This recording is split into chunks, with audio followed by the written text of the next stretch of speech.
হেইয়া, আরে ভাইয়া দেখো পুকুর থেকে কি এনেছি। আরে তুই এতগুলো ব্যাঙ কোথায় পেলি রে? ভাইয়া আমি পুকুর থেকে এগুলো ধরে এনেছি। তুই কি পাগল? আরে পাগল হব কেন, আমি তো ব্যাঙগুলো দেখে আর লোভ সামলাতে পারিনি। আমি ওই ব্যাঙগুলো খাই না, যা যা এক্ষুনি ফেলে দিয়ে আসবি। আরে তুমি সরে যাও তো, ও যা করেছে ভালোই করেছে, অনেকদিন তো ব্যাঙ খাওয়া হয়নি, চল আমরা দুজনে এটাকে রেসিপি করি।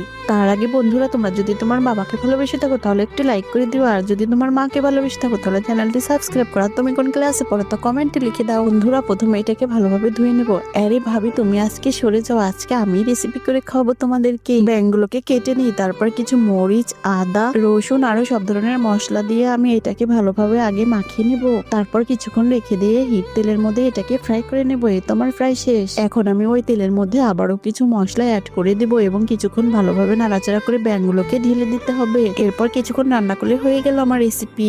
এখন খেয়ে দেখার পালা কেমন হলো। কই ভাবি দেখো, খেয়ে দেখো আমার হাতে রান্না কেমন হয়েছে।